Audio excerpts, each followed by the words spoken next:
গল্প আছে। সেই কোন যুগ থেকেই তো আমার গল্পের বাঁধনে সকলেই বোধ হয়ে আছে।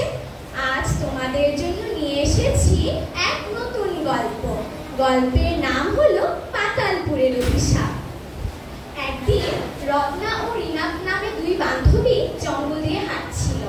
রিনা বলল, রত্না দেখ কি সুন্দর ওই ফুলটা, আমি এমন অদ্ভুত সুন্দর ফুল আর কখনোই দেখিনি।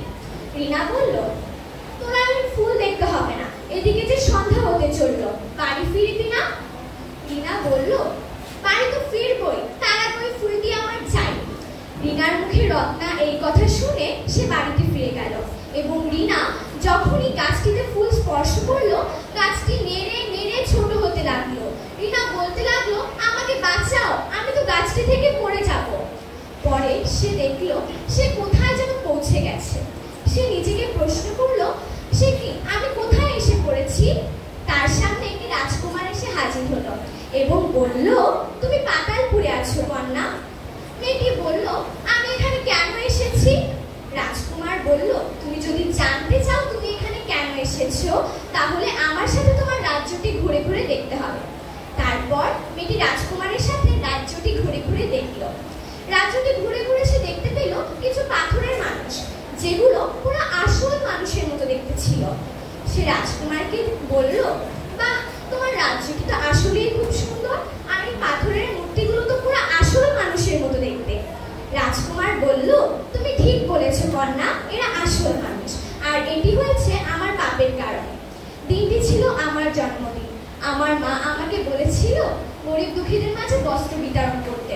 আমি বলেছিলাম, না না, আমি তাদের মাঝে যেতে পারবো না। যারা ভালো পোশাক পরে না, যাদের গা থেকে বিশ্রী গন্ধ, আমি তাদের মাঝে যেতে পারবো না। তার মা অনেক অনুরোধ করার পর তার গরিব দুঃখীদের মাঝে যেতেই হলো। বিতরণকালে যখনই রাজকুমারের সামনে একটি কৃষক এলো, সে ঘৃণায় মুখ সরিয়ে নিল এবং বলল, কে তুমি আমার সামনে এসে দাঁড়িয়েছো? তুমি এমন খারাপ পোশাক পরে এসেছো কেন? আর তোমার গা থেকেও কি বিশ্রী গন্ধ। কৃষকটি বলল, রাজকুমার, আপনি আমার সাথে এমন ব্যবহার করতে পারেন না। যার ফলানো ফসল খেয়ে আপনারা বেঁচে আছেন, আর আপনি তার সাথেই এমন খারাপ ব্যবহার করছেন। রাজকুমার বলল, যত বড় কথা না তত বড় মুখ। প্রহরী, এখন এই কৃষককে শাস্তি দাও। প্রহরী তখনই কৃষককে যখন শাস্তি দিতে গেল, কৃষকটি বলে উঠল, রাজকুমার, আপনি কিন্তু ভুল করছেন। রাজকুমার পুরো রেগে মেগে অস্থির। কৃষক বলল, রাজকুমার, যদি এই তোমার বিচার হয়, তাহলে তোমার রাজ্যকে আমি অভিশাপ দিয়ে গেলাম। যারা এই অত্যাচার নির্বিচারে সহ্য করছে, তারা পাথরের মতো এমন দাঁড়িয়ে থাকবে এবং তুমি তা চেয়ে চেয়ে দেখবে। এ বলে কৃষকটি কোথায় যেন উধাও হয়ে গেল। তারপর থেকে এখানে একটি মায়াবী গাছ জন্মালো।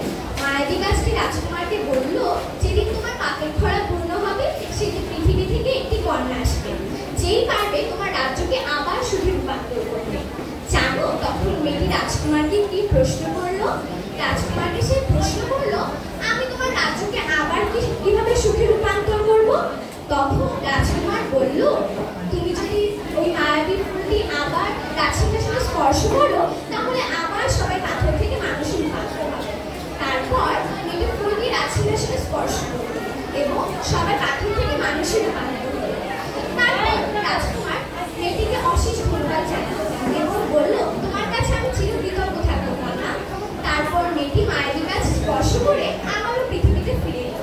আমার গল্পটিও এখানে শেষ হয়ে গেল।